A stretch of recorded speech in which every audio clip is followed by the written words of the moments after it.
Hello, and welcome back to the Napoleonic Wars podcast.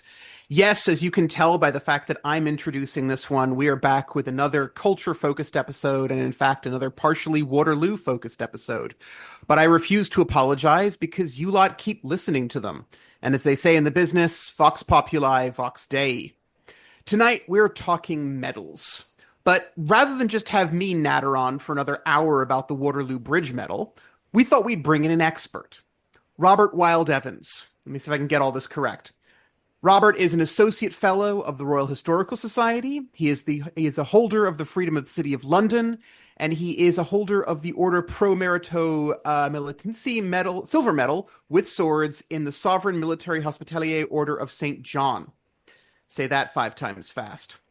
Robert is a specialist in orders, decorations, and medals at Spink & Son, Britain's leading numismatic auction house, and they are also holders of King Charles III's royal warrant for the production of ceremonial insignia and medals.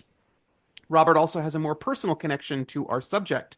He is a seasoned reenactor and serves as the assistant adjutant of the Light Cavalry Company of the Honorable Artillery Company. And it's probably a good thing that we don't have Liam on this episode because we just get into cavalry back and forth, especially since Robert is light cavalry and Liam is heavy, and or was heavy, and we all know how that runs. So, Robert, thank you for joining us. How are you doing this evening? Thank you very much indeed, Luke. I'm very well, and it's a nice sunny evening here in London, and a great pleasure to be here. So thank you for inviting me. My pleasure. I've been wanting to get you on this podcast since I first came on this podcast, so it's fine that it's good that we can finally get that on. We also have with us the eminent Dr. Zack White. Hello. That's kind of you to describe me as eminent, because I'm very conscious that I'm here this evening to ask the dumb questions whilst you sit there and look terribly clever about all of your knowledge about Waterloo see. Well, very much a technical term. We'll see what happens. Unfortunately, Zach lives in an urban area, so we can't say that he's outstanding in a field. But sorry, that's a very old joke among academe, but we're going to go with it. Yes, that's fair, Robert. That's a fair groan. All right, now before everyone stops and signs off, let's get down to it. So, Robert, let's start with some background. What does British medal culture look like in May of 1815? So, overall, it's pretty poor in the grand scheme of things. And essentially, the reason for that is there's nothing available, really, for other ranks or indeed officers, basically below the rank of major. There's no one medal or order of merit or anything like that is available to anyone from, Private Tommy Atkins of the Loamshire Regiment to, Field Marshal His Grace, the, Duke of X, Y, and Z. There are some sort of slight anomalies to this in that things like regimental medals of merit exist and have existed for a good number of years prior to May of 1815. But these were very much ad hoc and entirely awarded at the discretion of the commanding officer of the particular unit.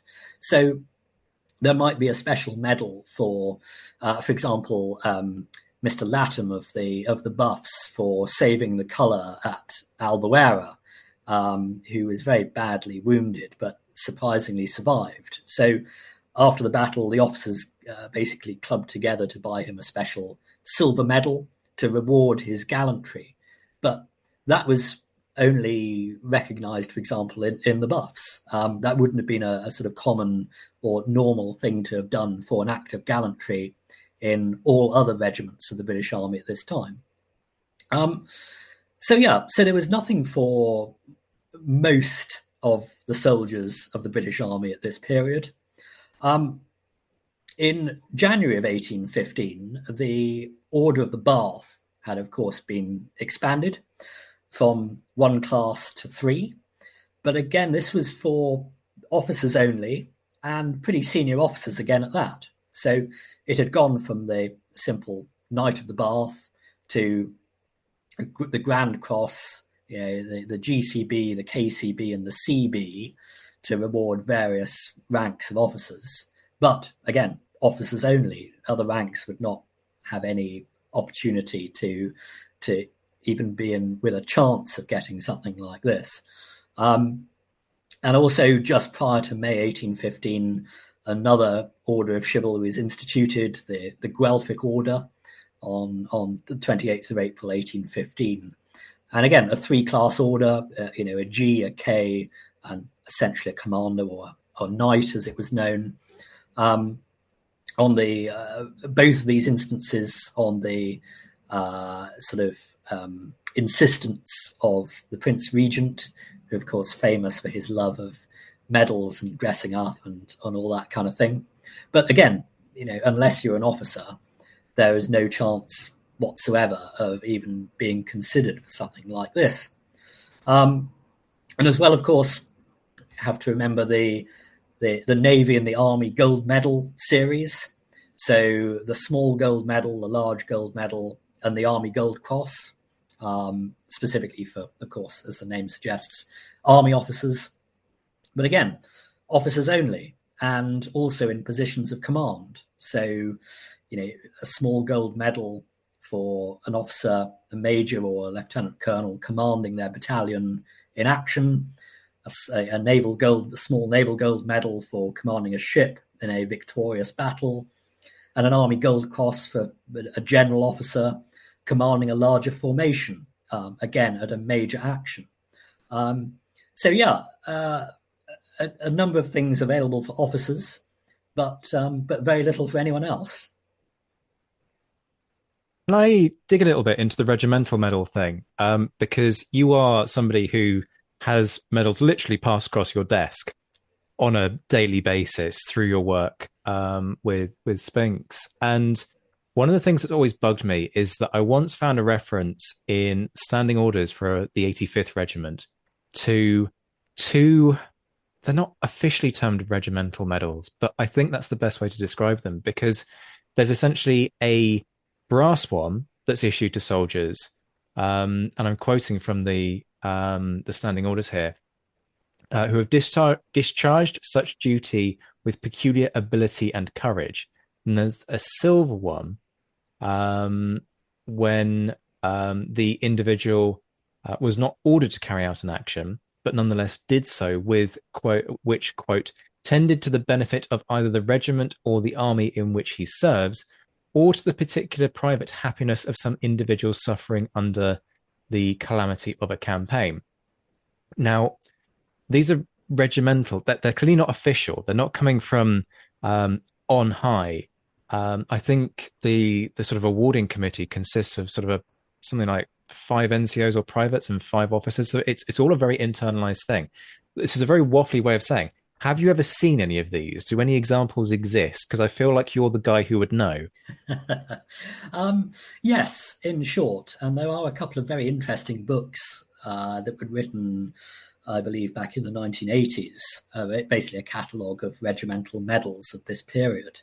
So a number of different regiments certainly instituted these.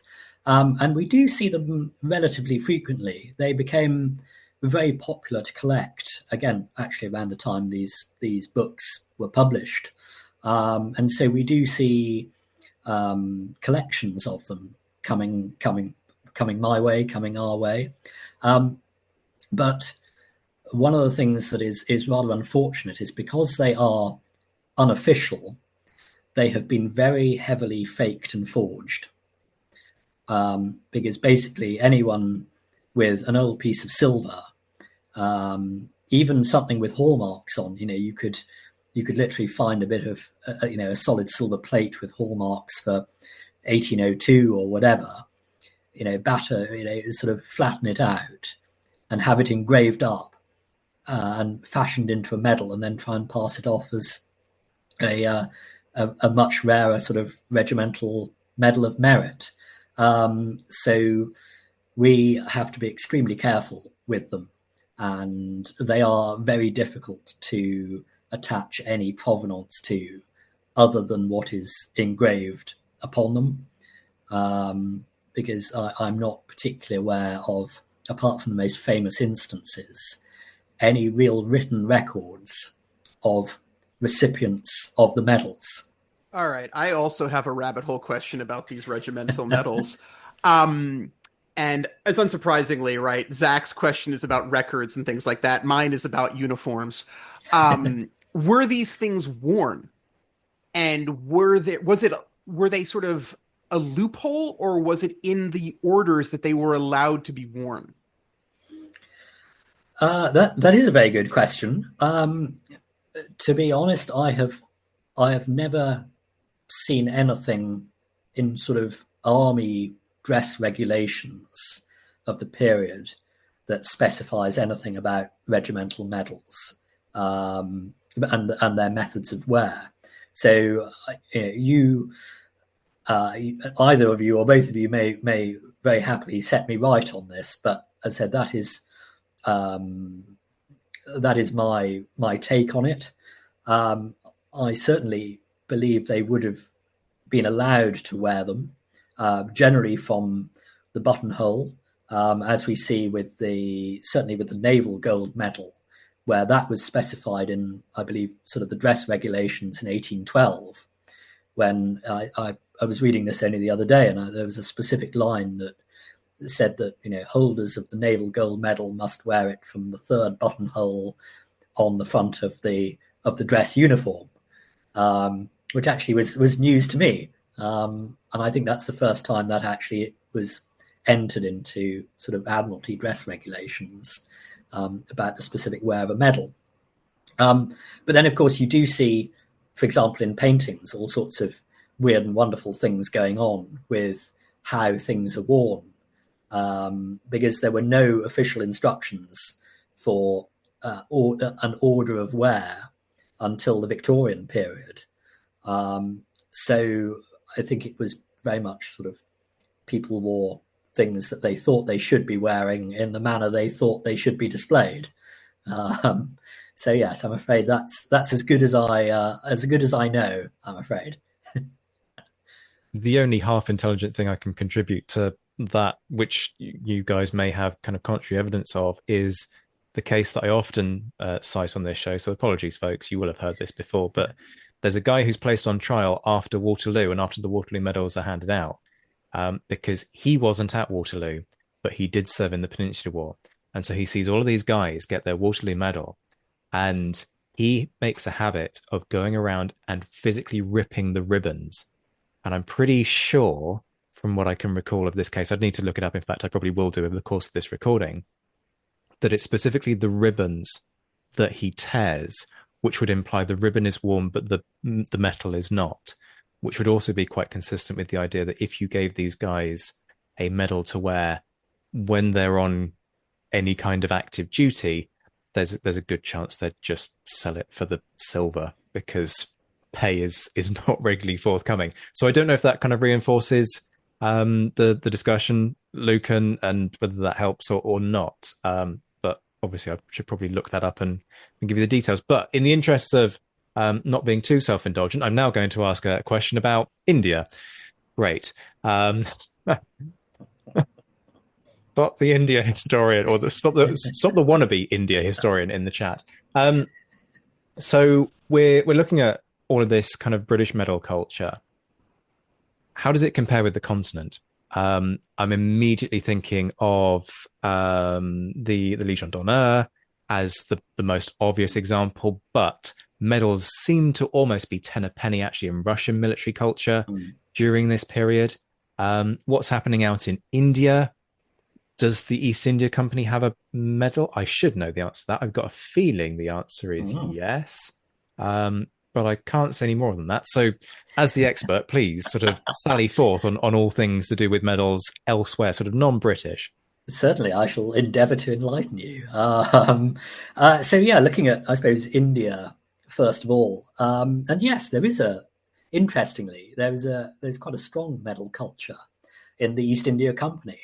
And going back easily a couple of decades prior to the Napoleonic Wars, sort of proper, as it were. And I suppose it first started with the Deccan campaign from sort of 1778, 1784, in which a medal was struck to those who participated in that campaign.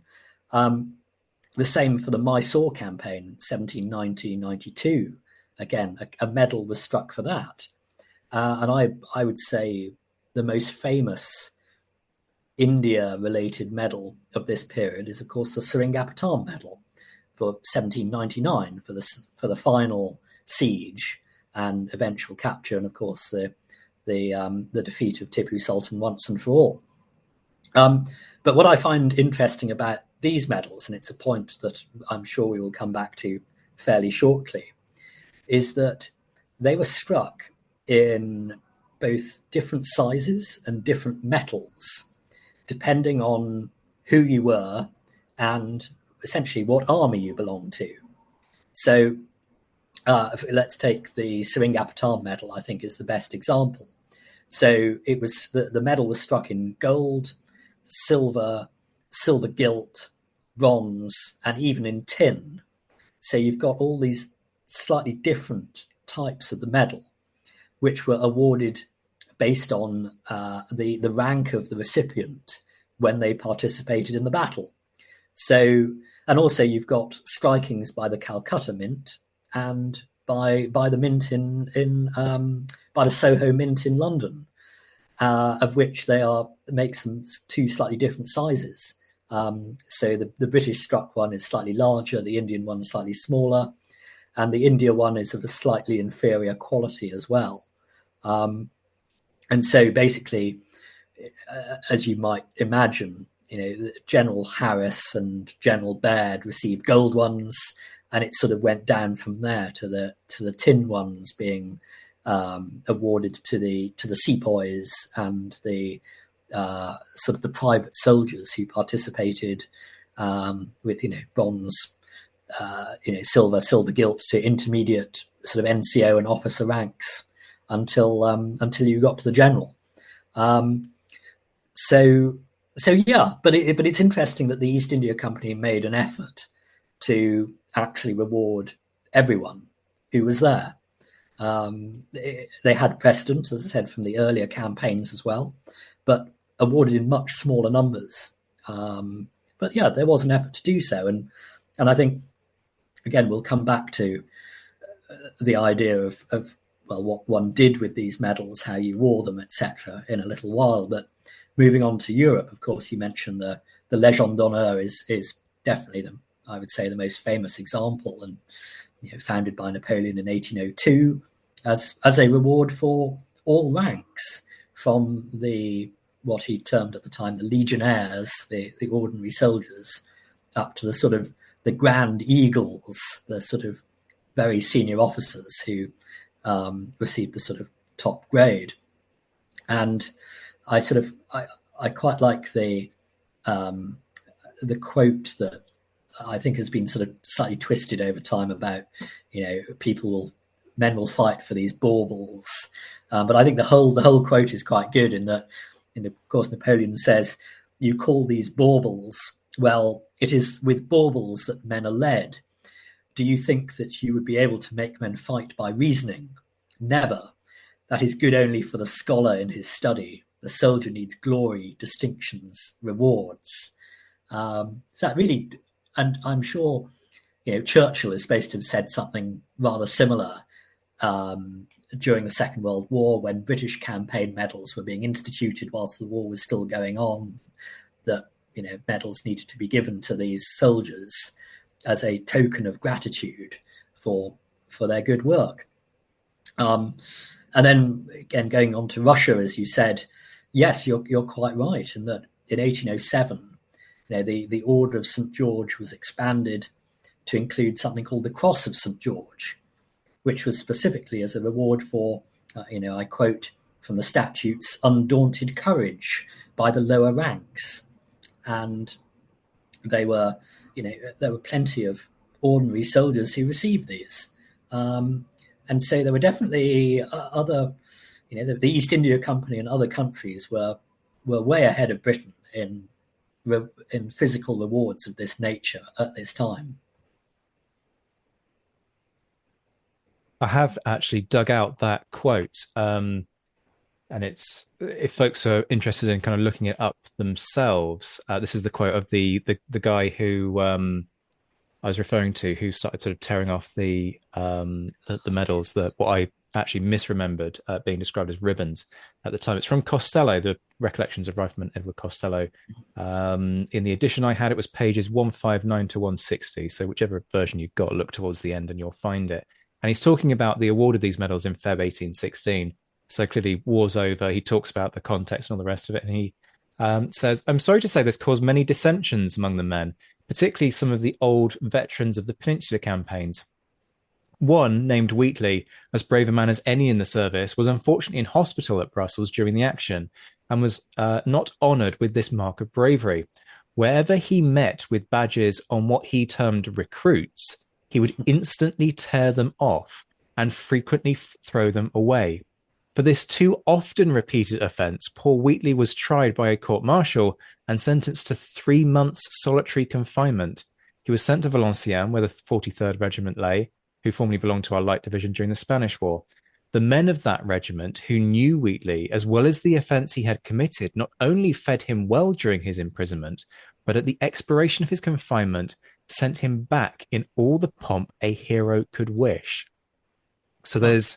and he goes on to say that eventually Wheatley's discharged because he won't let this go. Because as we know now, the Military General Service Medal is a long way in these guys' futures if they're going to even survive that long. So apologies, folks, for the misremembering there. It doesn't actually specify whether it's ribbons or the full medal. But Luke seems to have the answer to his own question. I do, in fact. Oh, no, I don't have the answer to my own question, but I do have this detail on the Waterloo Medal. The memorandum that creates the Waterloo Medal itself actually explicitly forbids the wearing of the ribbon without the medal attached. Yeah, you're quite right, and in fact, it was a point I was going to come to later on.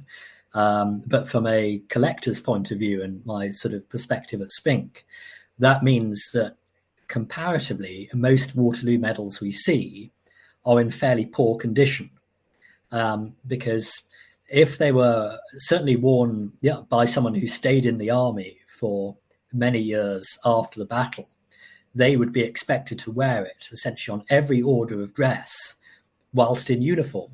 And so it needed to be up to standard, polished, cleaned. Therefore, it would get knocked against bits of kit and equipment frequently. It might get dropped frequently on the barrack room floor, all that kind of thing.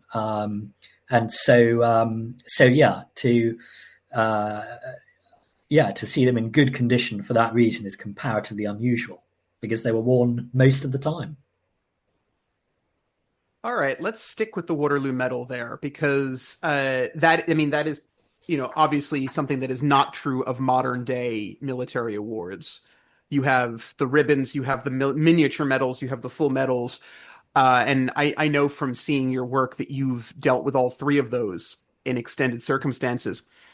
But let's talk about the Waterloo Medal because the Waterloo Medal is special for a number of reasons. Can you break those down for us?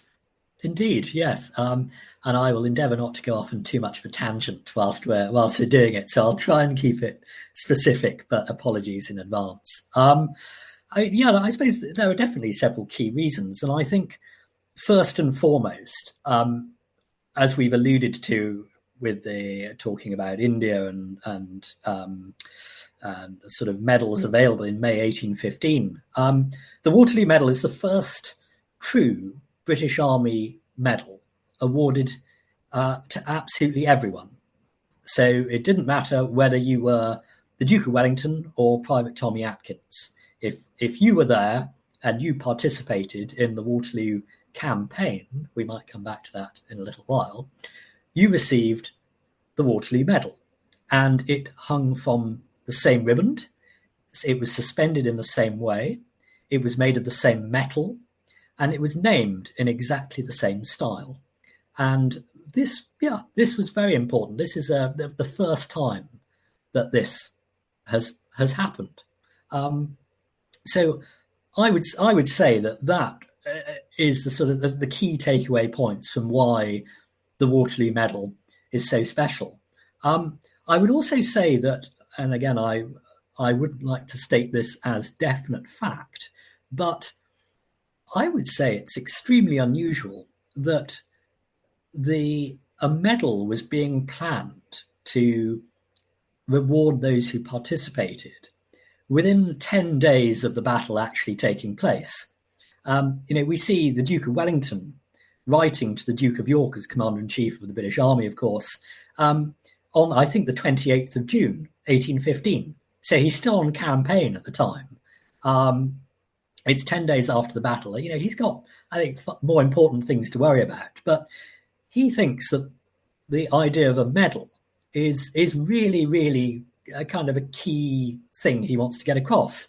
And this is sort of certainly an easy source to find. But the letter has been quoted many, many times. But I think it's worth repeating here that Wellington, in his letter, writes of the expediency of giving to the non-commissioned officers and soldiers engaged in the Battle of Waterloo a medal. I am convinced it would have the best effect in the army, and if the battle should settle our concerns, they will well deserve it. And what is also, I think, quite interesting about that quote is he's not thinking about rewarding the officers. He specifically says the non-commissioned officers and soldiers. So he doesn't want medals for his generals or his battalion commanders or the officers still standing at the end of the 18th of June, 1815. He wants something for the ordinary men. And this is also a sort of moving forward from this point. Another interesting thing that I don't believe has been repeated since. But of course, veterans of Waterloo were noted subsequently on their sort of regimental muster rolls as Waterloo men.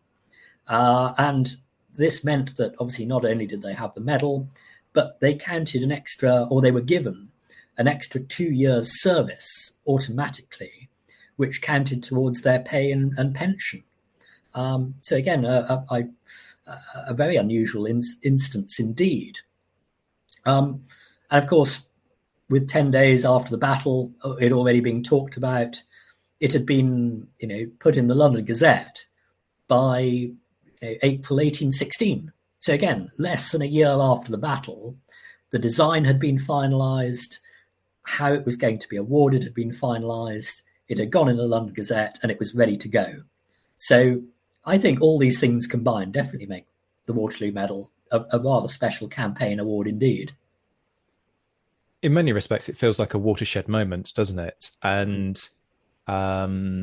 it sort of speaks to a pivot, which in some respects Wellington has been sort of acknowledging all the way through his Peninsular career of actually we don't offer enough incentives to the rank and file. And you could sort of draw through a whole series of quotes where he's talking about proportions of pay haven't been maintained between privates and NCOs and all sorts of things. And Luke is looking at me as if I've sort of gone off on a tangent here, but it is all kind of significant in terms of just that beginning of a shift in military culture. And I'm not saying that Wellington's sort of some great paternalistic individual, because in a number of respects he's not. But I do wonder how much of this is kind of partly solidification of thinking that's been in his mind for a long time, and also just the sheer sort of jolt that he gets, the very obvious kind of shock that he's in the aftermath of the immediate aftermath, certainly of the Battle of Waterloo. You can see that in his emotions, in the way that he's speaking to people through the accounts, the way he's kind of repeating himself and kind of is sort of slightly stunned by the whole thing. And the way in which that kind of completely changes things. And we've talked about the controversy that this generates, right? Wellington turns around and goes, look, Waterloo, watershed moment, let's mark it. And in the process, as we've seen, all the guys who weren't at Waterloo go, hang on a minute. I excuse me, I did Badajoz and Salamanca and Vitoria and Releasa and so on, which then leads to this compromise. So talk us through that process to that compromise with the Military General Service Medal. Yeah, absolutely. So yeah, as we sort of discussed very briefly, the definitely the veterans of the Peninsular War ended up feeling very, very hard done by, because, of course, from let's say, well, from Egypt in 1801 through to Toulouse in 1814, it was, many years, well, 13, 14 years of hard campaigning, and of course all across the globe as well. So not just one battle in one country that is very close to the UK. If we think about the sort of clasp for the MGSM for Java, for example, or some of the battles on the American-Canadian frontier, battling the terrain conditions and all the rest of it there. It definitely rankled with a lot of Peninsula veterans that, of course, they might have been campaigning for literally decades and got nothing, and yet this young man from the militia had joined the regular army, received his bounty, gone to Belgium, fought in the Battle of Waterloo, and then left the army and then got a medal for it.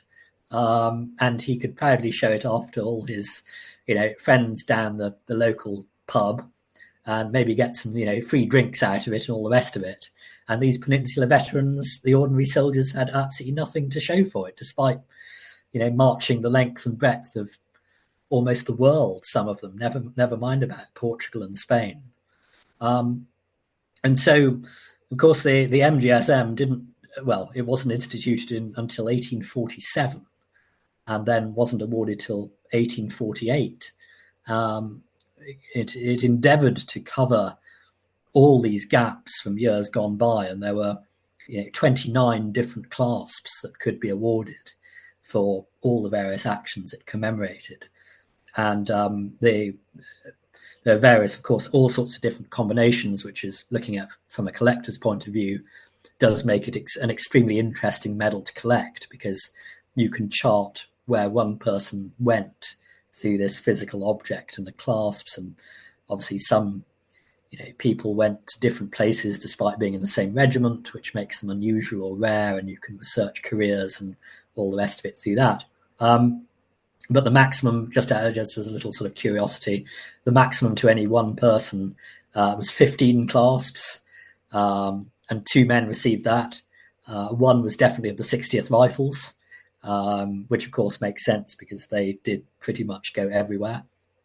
But then the sad thing about the MGSM is that it was only awarded to surviving claimants they had to still be alive in 1847, and they had to physically write in to the War Office to submit their claims. So, of course, if you think about the standard of literacy at the time and how this notification of a new medal was published, essentially in the London Gazette, well, how many standard army veterans who were soldiers back in 1810, for example, would A, still be alive, and B, have know to look in the London Gazette or the local newspaper where it might eventually be reprinted to then write in to claim their medal. And therefore, out of the tens of thousands of veterans that served across the globe in the British Army at the time, there were only about 26,000 MGSMs issued, which works out at about 10% of those who would actually have been entitled to one, which is pretty sad, really.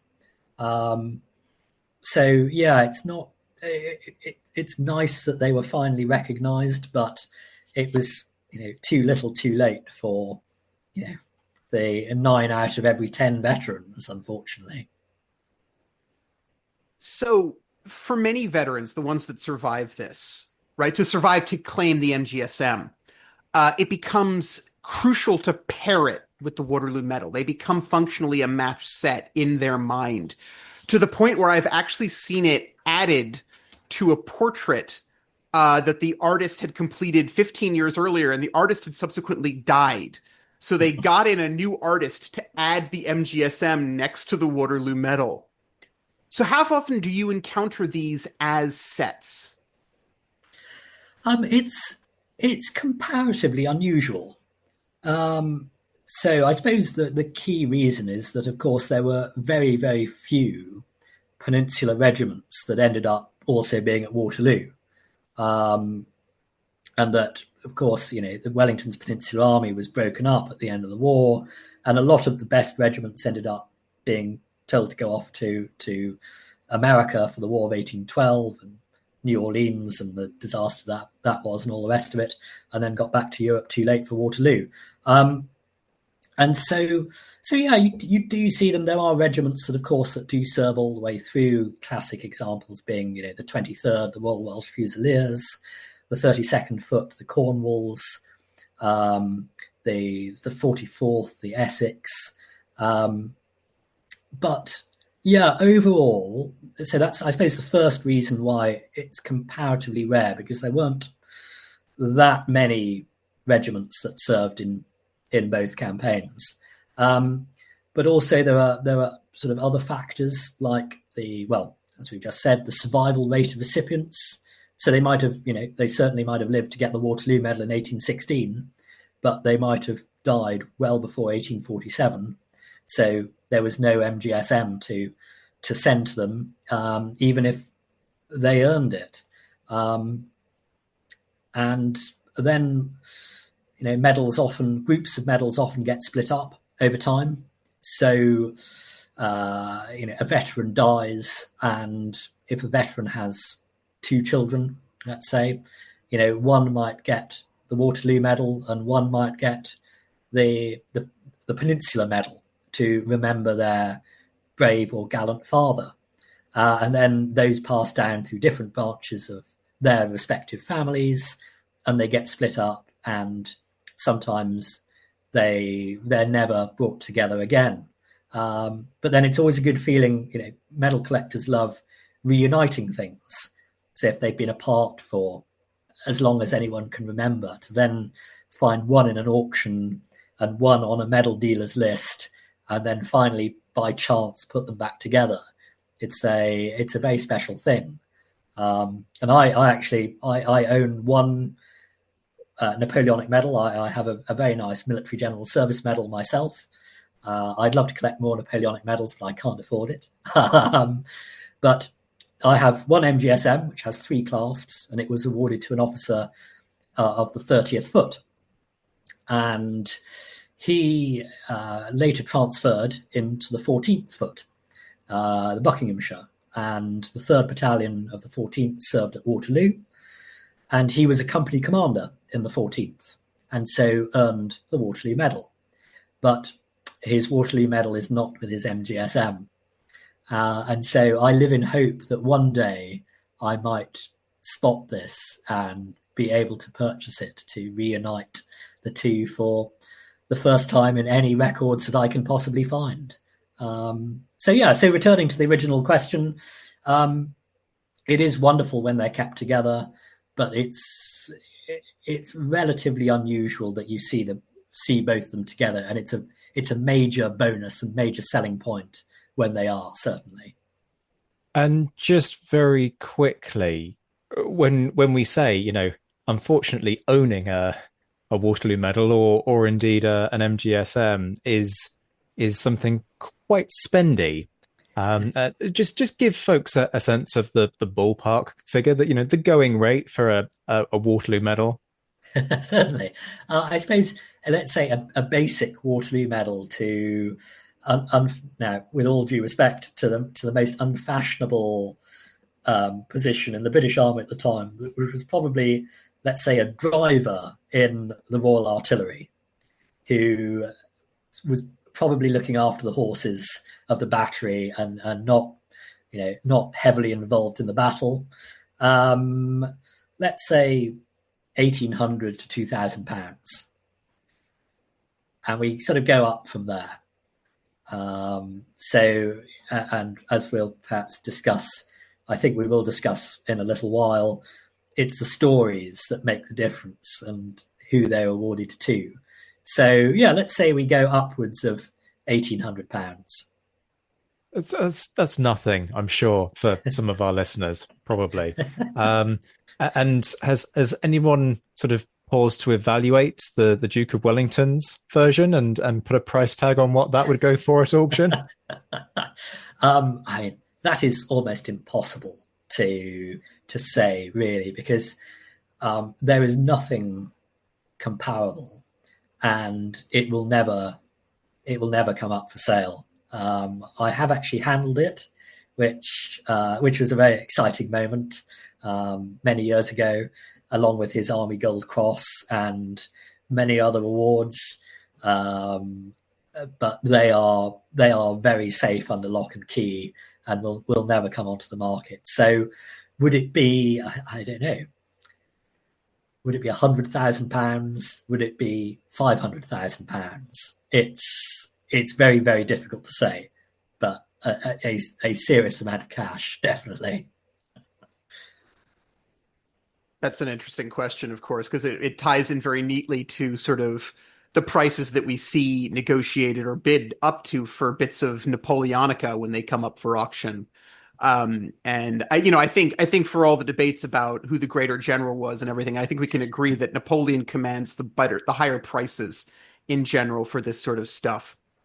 But of course, the irony being, because he was defeated, more of his stuff is in the public domain to auction, whereas all of Wellington's stuff is very closely guarded by his family. Yeah, absolutely. And I was reading in the Antiques Trade Gazette the other day that, one of Napoleon's hats was up for auction again in France. And you can't help raising an eyebrow at that, because there have been many hats that have provenance to Napoleon that appear to have come on, onto the market at auction. So you wonder sometimes at the provenance of such. But I also find it quite amusing, of course, that at least the last time I went to Waterloo, the battlefield, and you look around the gift shop, and you do see that there's far more stuff there relating to Napoleon than there is Wellington, and certainly Blücher, which does make you sort of think that, or give the impression that Napoleon was the victor rather than the loser. Absolutely. We won't delve too deep into that because it's something that our audience have heard a million times. But on the provenance question, I do want to. I'm reminded of a lecturer I had in college who talked about one of the Renaissance kings of, I think, France. His wife setting out on a quest to collect all of the pieces of the True Cross, and coming up with enough wood for about 3 true crosses, because you could just buy, people just, splinters. It's of the True Cross, it's that kind of thing. That is not in a way to insult any of our religious listeners. But yeah, the reliquaries are a big thing. So on that, one more thing on the MGSM, and actually this is kind of a question for both of you, because Zach, you're the sort of India connection here, and Robert is the medal connection here. And also the medal collection here, let's be real. One of the first MGSMs that I saw in person after I was doing my dissertation, and therefore aware of the importance of this medal, rather than just, oh, cool, a Peninsula medal or something like that. There's 2 of them in one of the military museums in Canada, and they were awarded to 2 of Tecumseh's warriors. They are not European. They never set foot on European soil or anything like that. And I'm genuinely curious if the MGSM is the only medal until the 20th century that is produced in Britain and awarded to quote unquote colonial troops or allies that never actually served in a British regiment or set foot on British soil. Oh, that is a good question. And certainly, yeah, you're quite right. You do see MGSMs with clasps for sort of Chateauguay or Fort Detroit or whatever, which are named to an individual with their rank given, impressed around the edge, exactly the same as to a British soldier, which says warrior. And yeah, that is a very, very interesting point. And and considering as well that, we see in later British medallic history that, for example, the Queen's South Africa Medal for the Second Anglo-Boer War in South Africa, so 1899, 1902. And other medals such as the Queen Sudan Medal, the India General Service Medal for some of the smaller campaigns on the Northwest frontier, etc. Everyone gets a medal, but the British troops receive a silver one, and the locally raised Indian troops receive a bronze one. And that is, the bronze ones actually tend to be more collectible than the silver ones because there are fewer of them. But certainly during the Napoleonic period, and I think that's a very good point, that these, for example, the warriors are seen on an equal footing to any British soldier that participated in the campaign, and therefore they receive exactly the same medal as anyone else. And it's only later on in the British medallic thinking that the local participants are viewed as lesser, and therefore they don't receive they receive a medal, but it's not the same as the British troops. Yeah, good point. Yeah, it's a fantastic question, not least because the sepoys are spending a lot of time kind of griping, quite rightly, about the lack of rewards that they're getting compared to their white colleagues. And would a medal have made a huge amount of difference? I'm not sure. When they sort of start to talk about the things that they're not content with, they're generally sort of framing that in terms of pay, but also sort of a lack of distinction of honour. But I'm very curious what Wellington would have made of this, considering that he's always talking about how, for example, Bengal sepoys are superior, his words, not mine, to Madras or Bombay sepoys. And yet, when it comes to a Sai, it's the Bombay establishment that is serving. It's the regiments from the Bombay establishment that fight. So this is one of the great things about these medals, is that they are a great leveler in some respects. They're also a separator in the sense of I've got X number of clasps, therefore I have done more than you with your 4 clasps.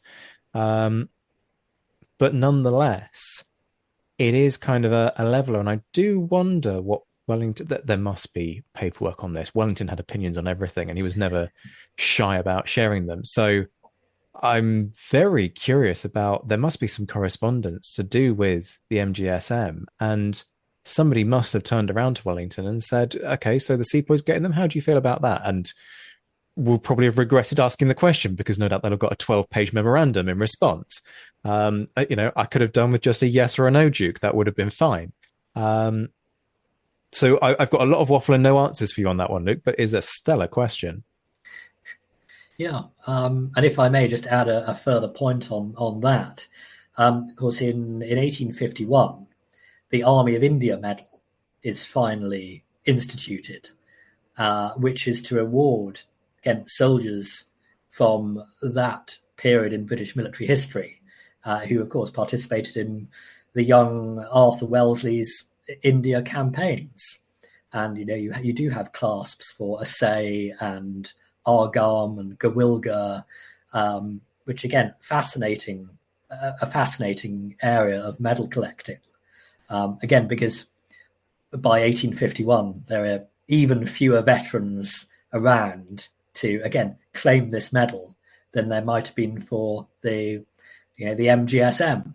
But on that point, again, just to kind of finish on that, everyone received a silver medal.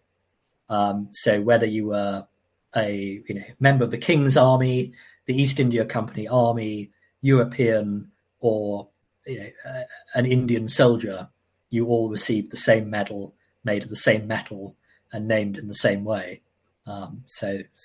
Yeah. But again, a bit too little, too late, sadly. Yeah, and again, it sort of speaks to the sort of changing culture, doesn't it? That the further you go into the 19th century, the more people sort of go, no, these guys are less sort of expendable things and much more sort of a resource that we invest in educationally, in terms of how we actually look after them, in terms of the training, etc., etc. And actually, yes, we do need to think about morale really carefully and start to sort of reward what these guys do and sort of give them a sense of value and kind of reward the inverted commas honorable things that we feel they've done for king and country or for company and profit, as is the case for the EIC. It always comes down to money with them. And I'm going to stay on the money theme, actually, sort of, because I want to talk about the best. And I want to talk about this in a few kind of areas. So firstly, for you as somebody who sort of sees so many of these things when working for Spink, what's the Holy Grail? What's the ultimate thing that could realistically, sure, we've talked about, obviously Wellington's MGSM is not about to pass over your desk. And if it does, then I think even I would identify that as a fake based on zero knowledge whatsoever. But what is the Holy Grail for that? But also, what's sort of in vogue? And I know that sounds sort of like a very callous way of putting it, but I do get the sense that there is a certain medals are sort of more inverted commas fashionable. Obviously, if they're a famous name, if Costello's Peninsula War medal passed into an auction house, then that would very much draw a crowd. So what are the sort of what's the best? Also, what's the stuff that quite kind of gets pushed to the side? And then sort of personally for you, what would actually really excite you as somebody who kind of sees a lot of these things and actually would kind of look at this and go, that's available for, and I'm not saying you'd go and purchase it, but what would kind of tickle your taste buds, if you were, as somebody who's an expert on this stuff? Yeah, there are definitely a few good stories to tell, which I will endeavour to do in a concise manner. But I suppose in the Napoleonic medal sense, the sort of Holy Grail would probably be actually going away from the army somewhat to the navy.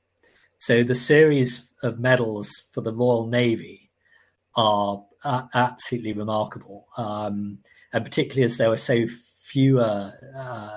far fewer awarded than ended up going to the British Army. So the naval gold medals, for example, are all invariably absolutely fascinating. Now, to put this, I suppose, in a bit of perspective, and again, this isn't to downplay the efforts of anyone who is involved in anything, but let's say that the Army Small Gold Medal, which might have been awarded to a major in the Loamshire Regiment who commanded his battalion at the Battle of Toulouse. That's absolutely fine, but they might not have, that regiment or that battalion might not have actually done anything hugely exciting in the grand scheme of the battle, but he still received a gold medal, which is solid gold. It's a really attractive thing, and it's still worth many thousands of pounds, probably sort of the 10,000-12,000 pounds, let's say, something like that. But the naval gold medal series, so they look the same. They're from a blue and white riband rather than a blue and red. But an officer could only receive one of those if he was commanding his ship in a particular battle. And most of them went for single ship actions. And again, most of them frigate actions as well. So things that have been talked about and recorded and written about almost since the day the action took place. And I'm on my desk. So yesterday I was cataloguing a Naval General Service Medal with a single clasp for the Shannon versus Chesapeake action. Again, probably the most famous frigate battle of the Napoleonic Wars, if not one of the most famous frigate battles in Royal Navy history. And so this medal will, probably go for about, 10,000-12,000 pounds, something along those lines. But around that, I was then, refreshing my memory on the story of the captain, Philip Broke, and he received a gold medal for that battle, and rightly so.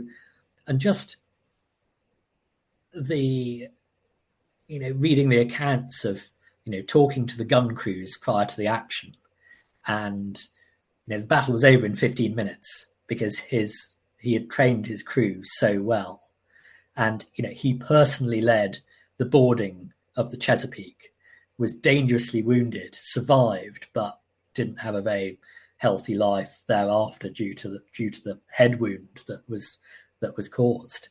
And you think about everything that medal encompasses and just the story that tells. It transports you back to that man at that moment of time and what he was doing.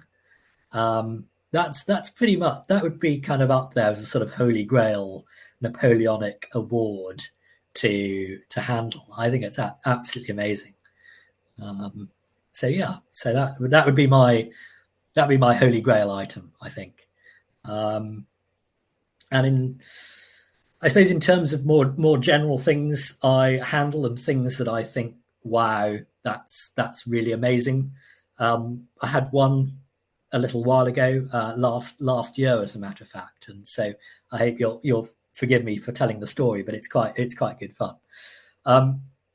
I was again sitting at my desk one day, and the telephone rings, and it's our receptionist who says there's a lady downstairs with a bag of coins and medals. She'd like someone to take a look at. And so I go down for medals, and a colleague of mine from the coin department goes down for coins.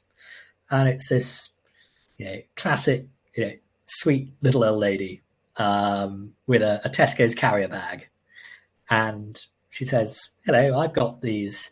I thought I'd bring them into Spink to find out if they're worth anything before I take them to the local car boot sale." And you can probably see where this is going because I'm telling this story. But we go in, we sit down, we empty the bag. The coins are nothing special. The medals are mostly First World War campaign sort of pairs and trios. So again, not to denigrate those medals, but there are millions of them around. They're probably worth, 40, 50 pounds a pair, something like that. But at the bottom of the pile are two little brown paper envelopes. And I open one, and it has an Indian Mutiny medal in it with a clasp for Lucknow. And it's named to an officer in the Royal Artillery.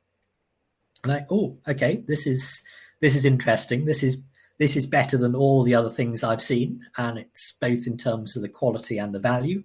So that's probably £400 or £500, let's say. And then I open the other envelope, and it's a Waterloo medal, and it's in very good condition. And I turn it on its edge to look at the naming, and it reads Colonel Goodwin Colquitt, 1st Foot Guards. And I think, okay, well, this is very interesting. So obviously there aren't that many Waterloo medals to colonels, and also the Foot Guards did a lot at Waterloo. And so I was thinking the chances of knowing something about this man are pretty high. And so I asked the lady where she acquired all these from, and her answer was, "These are all things my late father used to collect, and he would go around all the local antiques markets and antique shops, on weekends and pick things up, and he'd buy interesting things that he saw. And so these are the last things that I'm finally getting around to sorting out. Everything else went a long time ago." So I go upstairs and consult a couple of reference books, and I very quickly find out that Goodwin Colquitt is a very, very interesting man indeed. And he was a veteran of the Peninsular War, but at the Battle of Waterloo, he became known for a feat of bravery, which was actually recorded by Ensign Gronow in his recollections in later life. And of course, Ensign Gronow, being a fellow Foot Guards officer, and writing, said I believe in the 1860s, it's sort of his recollections of sort of the court and the camp and all the sort of people he met, and Beau Brummel and all that kind of thing. But he writes that, in fact, I will find the quote, because it's really rather good. So in the Waterloo section of his memoirs, he writes, "During the terrible fire of artillery which preceded the repeated charges of the cuirassiers against our squares, many shells fell amongst us.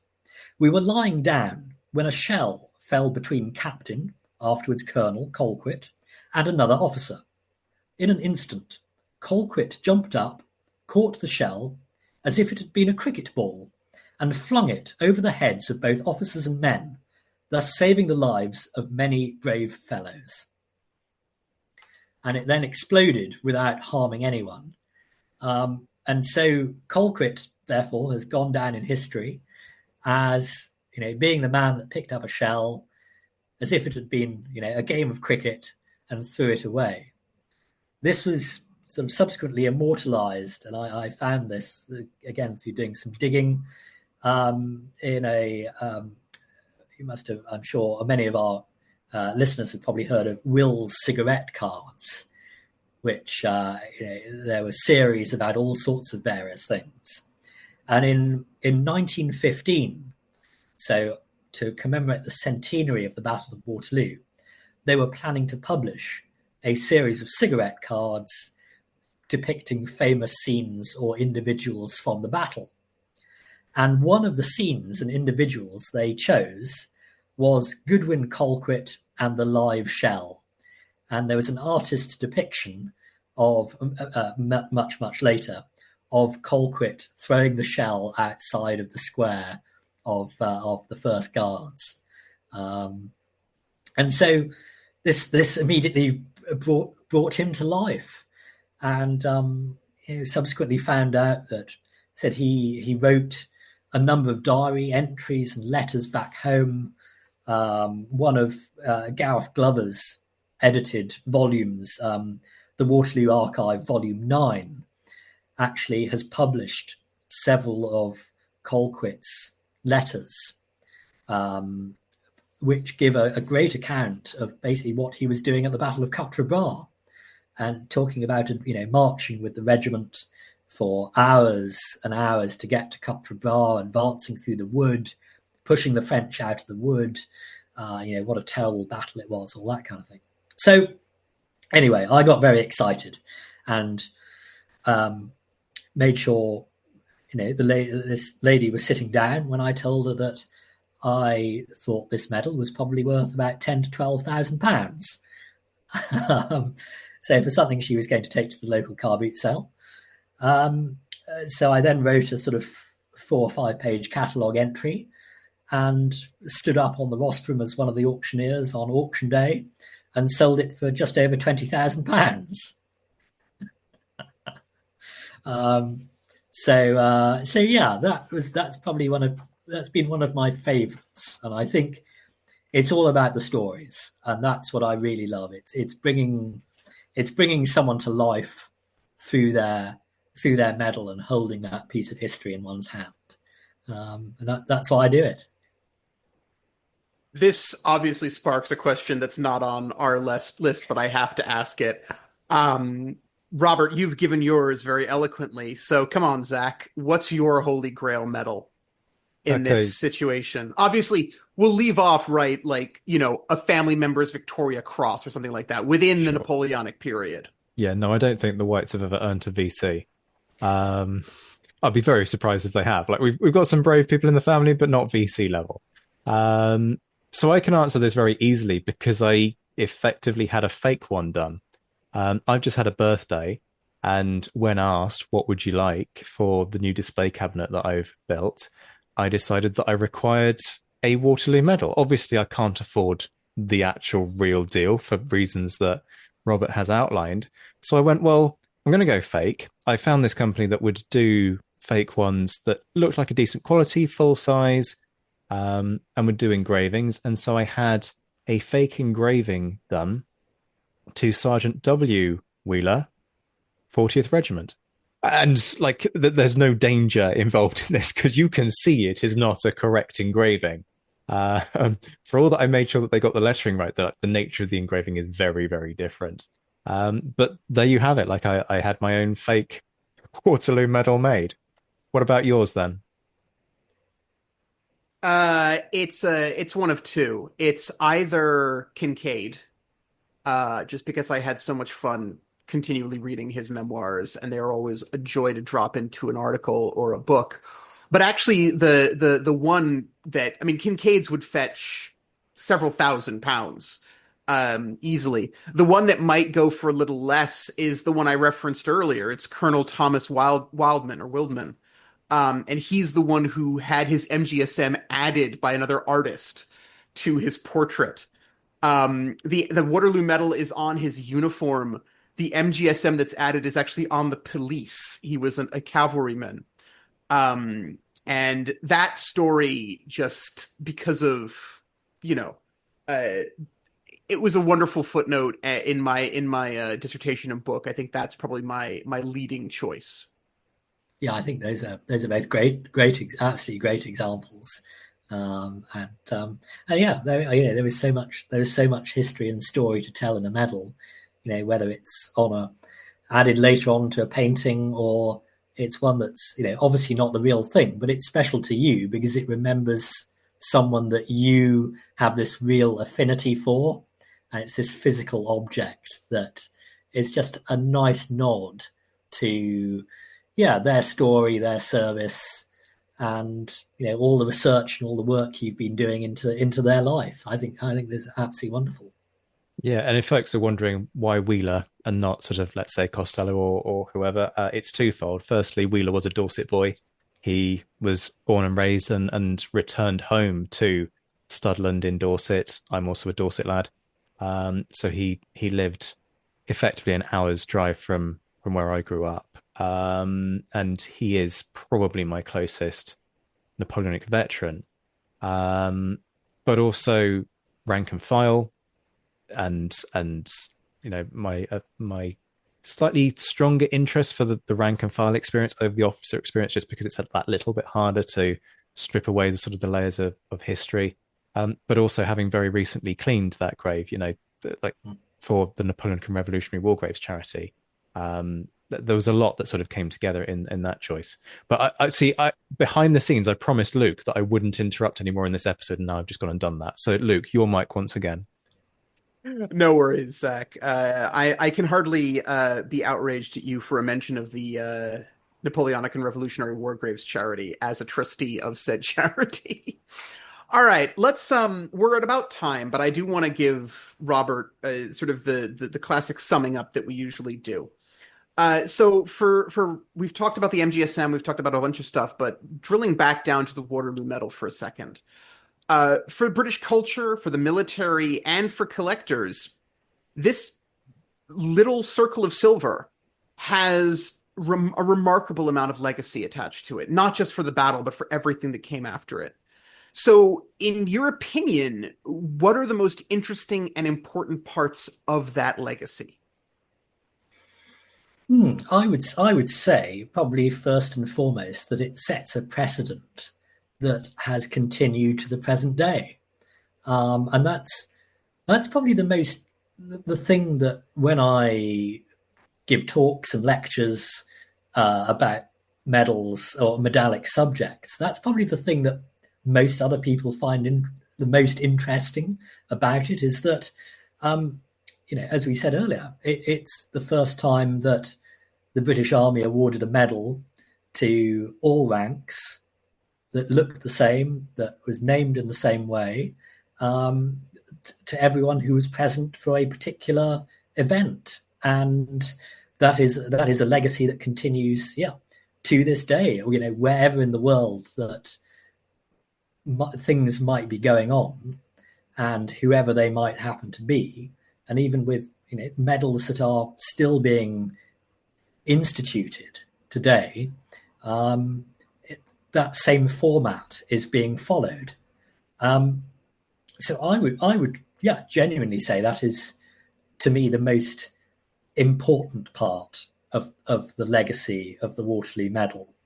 But talking about the most interesting thing, I would say that it is the ability to hold this small object, and that is one person's military career and probably the majority of their life that you're holding in your hand. And it's a pretty humbling thing to do, really, just to, it takes you back over 200 years. And yeah, it makes you think about what they did to receive it and where they were and the trials and tribulations that they faced. And yeah, it just brings you that little bit closer, I think, to really appreciating what life was like for the individuals that earned these medals. So yeah, I would say my answer isn't perhaps a particularly long or comprehensive one, but to me, those are the most important parts of the legacy of the Waterloo Medal. There you have it, folks. As I have often said, this scholarship and this period treats Waterloo as a closing moment, whereas in fact it is a watershed and an opening to an entirely different set of studying and set of timelines. And I think medals also really do bring material culture. They bring the experience of the lived person to the person holding them, but in a really fascinating way, because these are the definition of battlefield relics that never saw those battlefields, because they were created because of the importance of those battlefields, not on them.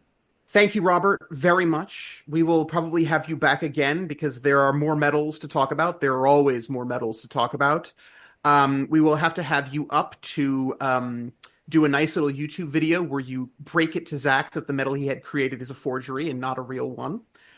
But until then, thank you so much for coming on. I hope you have a lovely evening. And ladies and gentlemen, I hope you enjoyed this. And thank you for listening to the Napoleonic Wars podcast. We will be back with you very soon.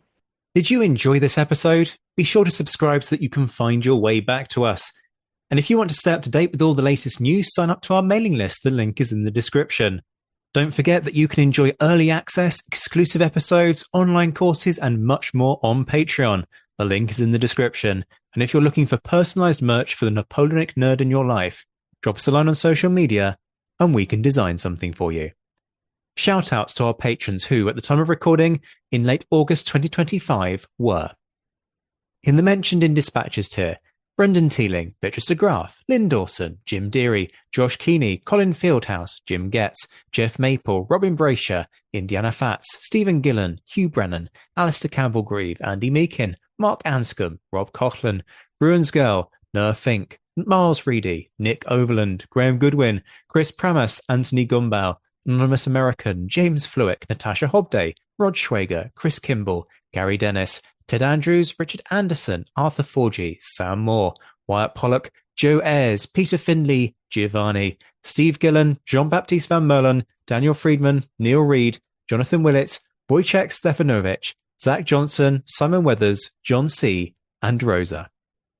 The Admirals: Ian Harding, John Haynes, Mike Guest, Rachel Stark, Mark Duckers, David Priest, Graham Callister, Sean Sullivan, Stephen Ashworth, Reto the Sci-Fi Fan, Tim Day, Jason Morn, Tim Pritchard, Darla Vincent, and Rob Painter.